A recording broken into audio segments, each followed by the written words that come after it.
처음 영상이 시작되면 화면에는 아무런 메뉴가 나오지 않습니다.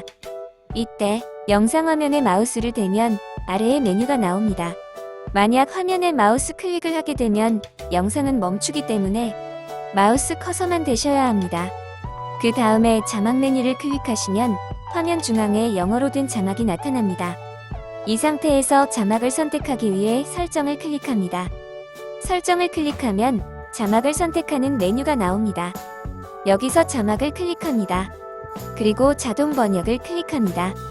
그러면 다양한 언어가 나오는데 여기서 한국어를 선택합니다. 한국어를 선택하면 화면에서 보듯이 한국어 자막이 시작됩니다.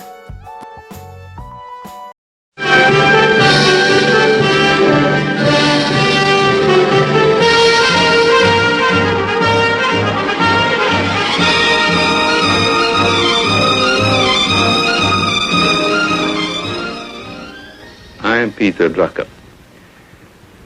Many texts on management begin with the injunction, plan your work.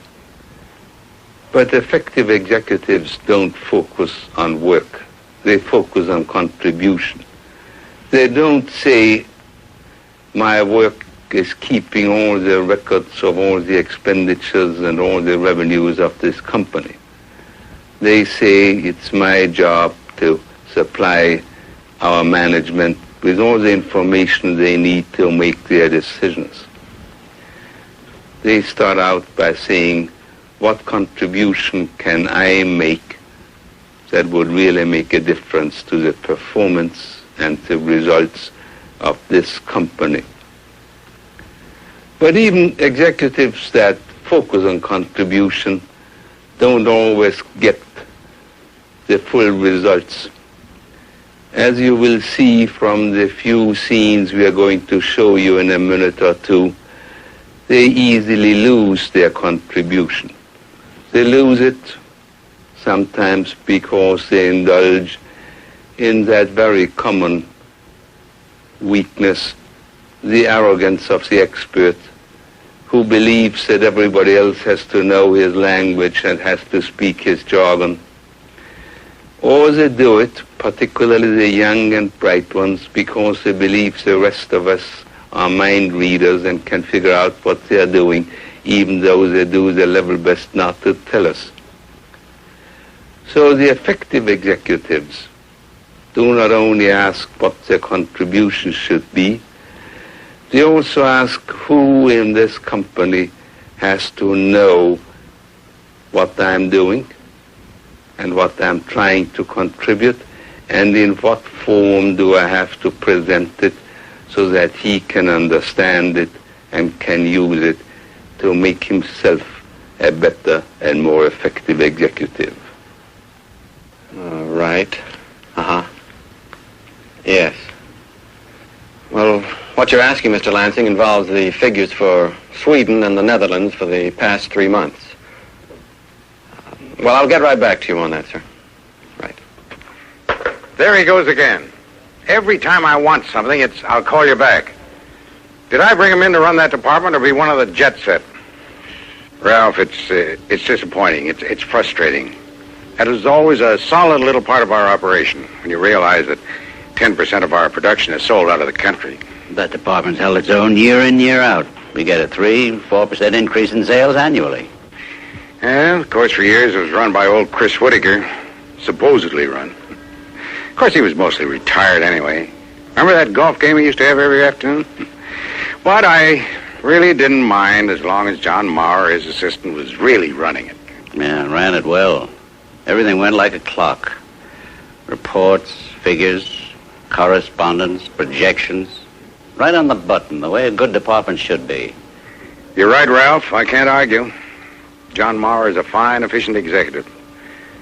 But when old Chris Whittaker officially retired, I thought that the department could do a bit better than it was doing. I thought of moving Maurer up to the top. But instead, I brought over Cal Baker.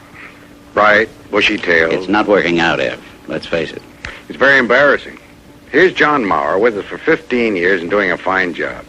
And here's a young man that I promoted over him. And he's a dud. Besides which, my wife plays bridge with Rita Maurer every Wednesday. You can imagine the earful I get Wednesday nights. And I say loud and clear, now I won't talk business at home. But you know how far that proclamation gets me, huh? Well, there's resentment of the promotion around here, too, Ev. Say, why don't I have Peter Drucker take a look? I never did mention the export department to him. Oh, yeah, we have the same setup as everyone else does. Special language, technical manuals, agents in key cities abroad, reams of paperwork, the whole schmear. You know, the usual hocus-pocus of the export trade. Charlie Fisher in Domestic tells me he was very sorry to lose you. Charlie's a great guy. He's a fine sales manager. I can never beat him out for the top job over there. Besides, this one includes travel expenses. My wife thinks I'm having a ball flying all over the world. And you're not? Well, in a way I am, but not the way she imagines. Oh, Trudy, would you ask John Maurer to come out here, please? Thank you. He'll be able to give you a lot of the answers on the day-to-day situation. He's been here quite a long time. Well, we have our procedures pretty well standardized by now. Been doing it for quite some time, you know. One title or another. What I mean is, we know all of our paperwork, and believe me, there's a lot. And we just do business efficiently, that's all. Our profits and growth figures show that. Yeah, I know. 4.16 growth last year. Oh, I have the breakdown of the exact orders involved, if you're interested, or any other figures of our operation here. John, see you've met Mr. Drucker. Oh, yes, yes. A little mishap in shipping. I will work it out. You usually do. And if there's anything that you want, just ask me. You see Baker? For a little while, yes. What was your impression? Too early to see it. No, he should have stayed in domestic sales. He was great as Charlie Fisher's assistant. Why move him up just because he's young and rash? You met John. What was your impression of him? He's a fine man, isn't he? One of the few people around here who keeps his eye on costs. It's a shame. It's a real shame. Those figures are included in last month's summary and are on file as they have always been. If Mr. Baker's copy is not available, I'll get him mine this morning as soon as I get in. I'm a little late this morning. I'm leaving right now. John, I'm arranging for dinner at the club on Saturday, just as a favor to old Mrs. Whittaker. Will that be all right?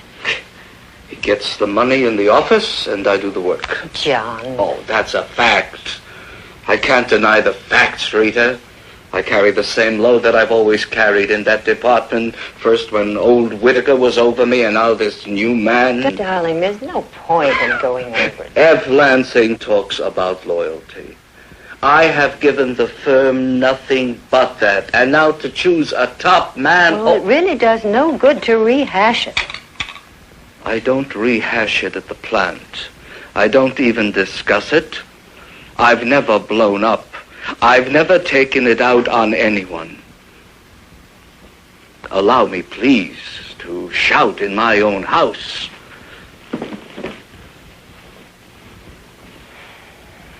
Baker, Europe and marketing methods and all the rest of your huckster side of this business has never been particularly my concern, and I don't intend to interest myself in it now. Now, let's talk about the complaints you mentioned relating to the device itself. Well, this is an old report. I'm just trying to deal with it. Well, I dealt with it once before, but I'll go through it again. Now, the fact is that the flux density of that little unit is a direct relationship. Now, whoa, wait a minute, Mathis. You've already lost me with this flux density. Well, if we talk about transformers, we have to talk about what makes them transform, don't we now? Flux, windings, EMF, inputs. Oh, John, come on in. I found what you were looking for. Didn't you do a technical breakdown on that complaint last February? Exactly. Well, thanks, John. All right, I'll go over it. Well, I'll get back to my lab now, if no one minds. Boy, it's tough talking to that man, really tough. We've gotten some answers about the new prices from our agents in Hamburg, Paris. Screams, right? A few queries. Well, why don't you shoot off some letters and tell them we're considering their suggestions? Don't you want to do that yourself? No, you do it, John, if you would, please. Okay. Oh, and you might as well answer the daily acknowledgments of orders as they come in. Or if you're too busy, get Simmons to do it. Our overseas customers always like to have personal contact. Well, they will have. Either yourself or Simmons.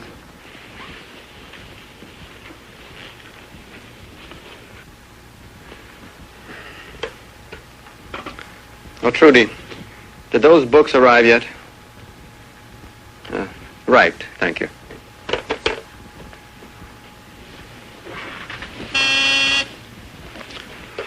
Hello.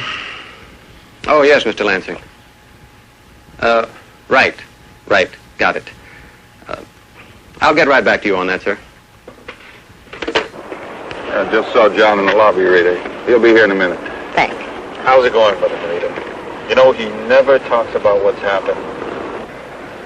He's fine, Frank. A little hurt, a little disappointed, but fine. I tell you, I just don't understand management policies these days. I really don't. Well, it's very sweet of you both to be so defensive about John, but really, he doesn't need it. No, I'm defensive for me, Rita. I'm defensive for the people in my department in marketing. I mean, we try to do a good job. We break our back. I try to keep my people all up to snuff. And then, of course, we have Evans pinching pennies all the time, and you can never get anything you want out of them when you need it. Self-defeating policies. No one seems to realize this company revolves around what we manufacture. Very few people take the time to learn the language of those products. Now, I go into Baker and start talking about the simplest technical things, and he looks at me blankly. Well, I don't have the time to teach Physics 1 here. You know, John knows all of that. You know, we communicate. Well, now I have to start educating all over again. Well, the export department won't go under, but a lot of John's life has gone into making it as good as it is. He was owed a promotion. Right. And what do we have in export now? A clunker.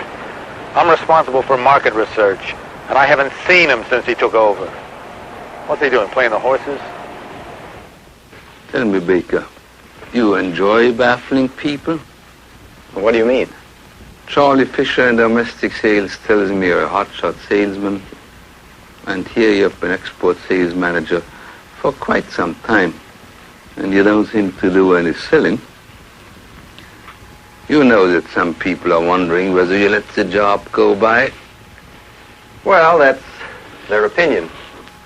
However, this department is as routinized as a production line. The work gets done. Yeah, but somebody else seems to be doing it.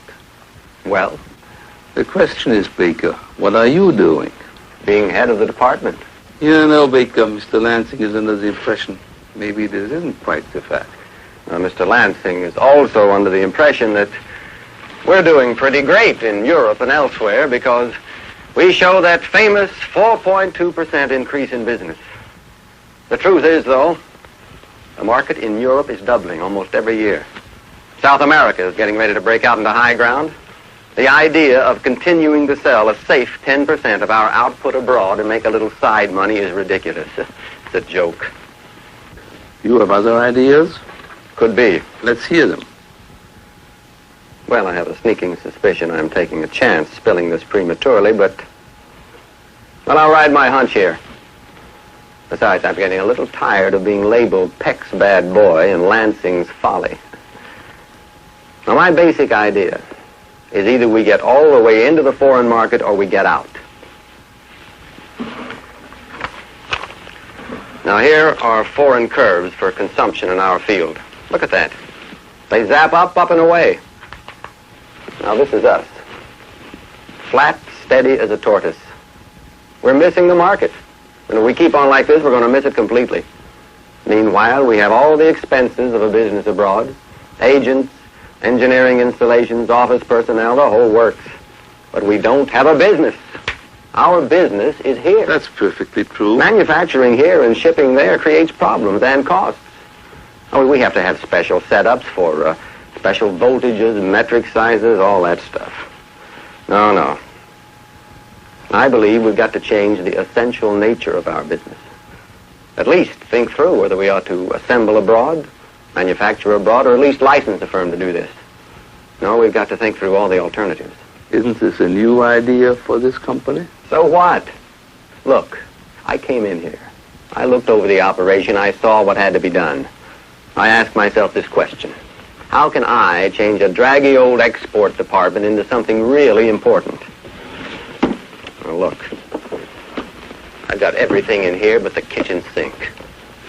I've got 5-year projections on all the options. Do we buy? Do we build? Do we merge? Do we license? What product changes would be advisable? Well, I have dug till my eyes hurt. I've questioned people over every type of beer that's been brewed in the world, it seems. I've checked and rechecked the competition. I know we have complaints from our agents, but I know our agents. I know what they're going to say. I want to know where the new action is. Now this is getting to be very exciting. I've worked my tail off over this little baby. That's where my time's been put in. And it's damn near complete. All this seems to me to be very close to the heart of your job. But what do the others who have to play a part in this think about your idea? What does Mathis think in technical service? Mathis? I wouldn't go near him with this. That's Mr. Critical Negative. I tell him anything, and all he wants to talk about is bad flux density. And what about the finance people? Listen, they have been brainwashed to pour water on anything that costs 10 cents. No. I want every I dotted and every T crossed when I take this into Mr. Lansing. I want the facts and the logic to make their own sales pitch. I want to make the strongest, most complete case possible so that it cannot be shot down. You don't mean to tell me that you plan to go in and sell Lansing and the others a concept that's totally unfamiliar to them? Well, it'll sell itself. Never. It'll end up just as you fear. Shot down, in flames. I don't agree. Mr. Lansing is a good businessman. Precisely because he's a good businessman, you're never going to sell him cold on anything like this. Anything that new needs a lot of advanced groundwork. You need all the understanding you can get. Mr. Drucker, this means a lot to me. I don't care what kind of a cockeyed plan Baker has. To all intents and purposes, John Moore still runs the export department, and he should have been made the head of it. Yes and no. He should have been given a raise and a pat on the back and maybe the title. But he should have been left exactly where he was. But he is not the man for the job for which you picked Baker. You told me yourself you weren't satisfied that export was still the right way to do business in the world market. In my opinion, you picked the right man for the job. This is not a failed promotion. It would have been easy in many ways, social, political, personal, to give Maurer the job. But he would simply have continued past policy. We're not doing so bad in export. The figures show that. You are flat. And in a market that's rising steeply, that means that you are losing market position day by day. Efficiency, yes. All the papers are in order.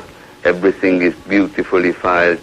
You can find everything at once, but nobody asks a question.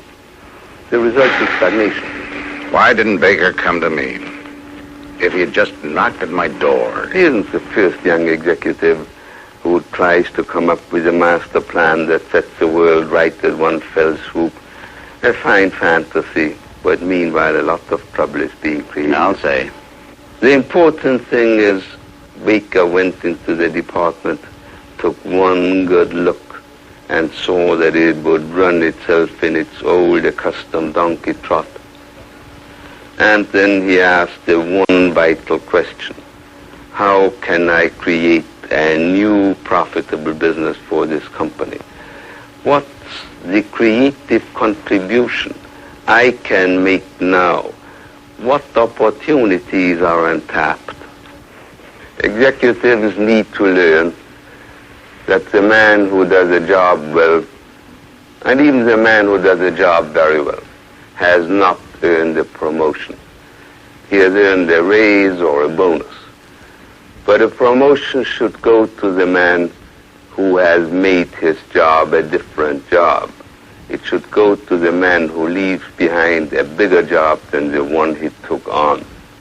Promotion should go to the man who has asked the question, what contribution can I make that really gives this job a new impact, a new meaning, a new capacity to perform? And that's probably even more important to learn for the people who get promoted. Fairy tales, more or less, all read, and he got promoted and then he lived happily ever after. But like most fairy tales, this one isn't true either. In most cases, he got promoted and he lived wretchedly ever after. The most unnecessary and the greatest mortality rate I see around is that of the failed promotions, that of the promotions that killed off a good man. I hear it every day. 6 months ago, we put John into this job. I don't know what happened to him. He was a ball of fire, now he's a burnt-out stick. Well, nothing happened to John. He has become the victim of the most common fallacy around, that you keep on doing after you got the new job what proved successful in the job before. Because it got you the promotion, it must be the right thing to do. The right rule is, because it got you the promotion, it's now the wrong thing to do. Now you better stand back and ask, and what contribution can I make now that would really make a difference? It's always something new. It's always something that's not in the job description. One can only codify the past. And it's the way to convert the promotion into an opportunity.